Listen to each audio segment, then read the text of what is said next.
मोदी के भारत में अब तो रिसर्च भी नहीं कर सकते। ऐसा मैं नहीं, सोशल मीडिया पर लेफ्ट लिबरल इकोसिस्टम के प्यादे लिख रहे हैं।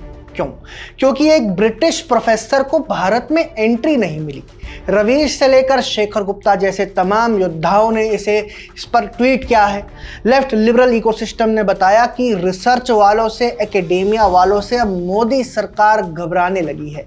लेकिन सच क्या है और ये ब्रिटिश प्रोफेसर कौन है, सब कुछ बताएंगे। आप बस ये वीडियो देखते रहिए। फ्रांसेस्का ओर्सिनी लंदन के मशहूर school of oriental and African studies विश्वविद्यालय में प्रोफेसर हैं।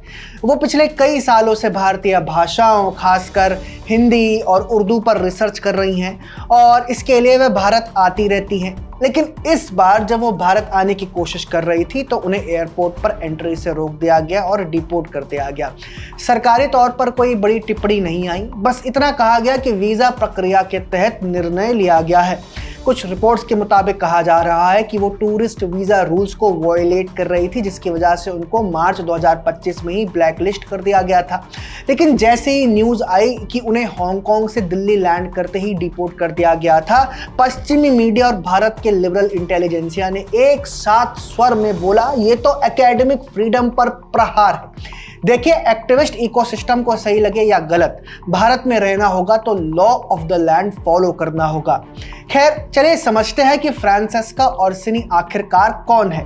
ये मोहतरमा खुद को साउथ एशियन लिटरेरी हिस्टोरियन कहती हैं, लेकिन इनका एकेडमिक लेंस एकदम वैसा है जैसा हम पोस्ट कॉलोनियल थ्योरिस्ट्स में देखते हैं, जहां हर चीज को कॉलोनियलिज्म, मेजॉरिटेरियनिज्म और नेशनलिज्म के चश्मे से देखा जाता है।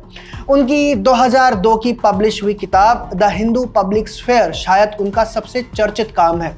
इसमें फ्रांसेस्का दावा करती हैं कि हिंदी राष्ट्रीय भाषा नहीं थी, बल्कि राजनीतिक प्रयोगशाला में तैयार की गई एक पहचान थी। यानी 1920 और 30 के दशक में राजनीतिक ताकतों ने हिंदी राष्ट्रवाद को मैन्युफैक्चर किया। अब जरा सोचिए, भक्ति आंदोलन की सदियों पुरानी परंपरा, ग्रामीण शिक्षा संस्थान, स्थानीय कवि और लोकगीत या फिर प्रेस और छापखानों का उदय, इन सबको वो या तो हाशिए पर रख देती हैं या आइडियोलॉजिकल मैन्यूवरिंग कहकर नजरअंदाज कर देती हैं। इसके बाद उनका एक और लेख आता है, ना तुर्क ना हिंदू, जो अ मल्टीलिंगुअल नेशन नामक एक पुस्तक में छपा है। इसमें वो लिखती हैं कि भारत के भाषाविदों ने खुद भाषाओं को कम्युनल बना दिया, यानी कि सांप्रदायिक बना दिया। लेकिन विरोधाभास ये है कि वो खुद हिंदी, हिंदू और हिंदुस्तान की पूरी अवधारणा को कम्युनल पॉलिटिकल स्लोगन की तरह सिंप्लीफाई कर देती हैं। यानी जो दोष वो दूसरों को देती है वही गलती खुद भी दोहराती हैं। वो मानो एक नया स्ट्रॉमैन बना लेती हैं। हिंदी का इतिहास दरअसल हिंदुत्व की परियोजना थी और फिर उसी को तोड़कर सांप्रदायिकता का सबूत पेश करती हैं। 2016 में उन्होंने आफ्टर तिमूर लेफ्ट नामक किताब संपादित की, जहां वो 15वीं सदी के उत्तर भारत को एक आदर्श बहुभाषी समाज के रूप में पेश करती हैं, जहां सब कुछ बढ़िया था, सब बोलियां साथ थी, कोई टकराव नहीं था, कोई भाषा किसी को दबा नहीं रही थी। लेकिन जैसे ही वो पोस्ट कॉलोनियल इंडिया पर आती हैं तो उनके स्वर बदल जाते हैं। अब विविधता दुश्मन बन जाती है और राष्ट्रवाद अपराध। और यही पैटर्न उनकी हालिया किताब ईस्ट ऑफ दिल्ली में भी दिखता है, जहां वो अवध और ब्रज की साहित्यिक परंपरा को कॉलोनियल और नेशनलिस्ट विभाजन का शिकार बताती हैं। यानी जो भाषाएं भारत की आत्मा थी वो उनकी नज़र में किसी राजनीतिक परियोजना का नतीजा बन जाती हैं।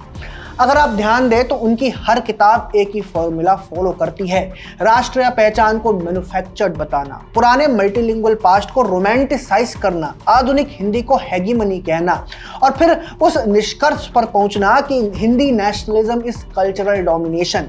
लेकिन इसमें वो रियल हिस्ट्री की तिलांजलि दे देती है। अर्बनाइजेशन, लोक शिक्षा, स्थानीय प्रेस और लोक साहित्य, इन सब ने हिंदी को नीचे से ऊपर तक बनाया। पर ओर्सिनी का लेंस इतना आइडियोलॉजिकल है कि वो इस बॉटम अप प्रोसेस को कभी एक्नॉलेज ही नहीं करती।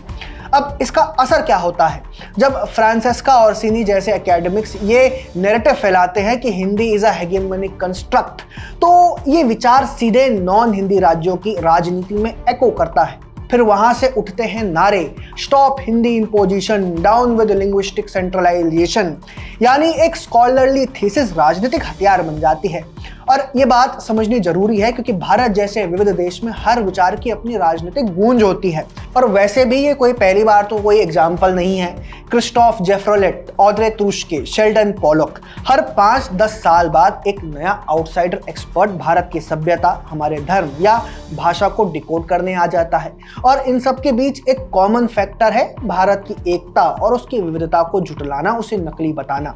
और जैसे ही कोई इन्हें काउंटर करता है या रोकता है या सवाल उठाता है तो नैरेटिव तुरंत बदल जाता है कि freedom of research is under attack.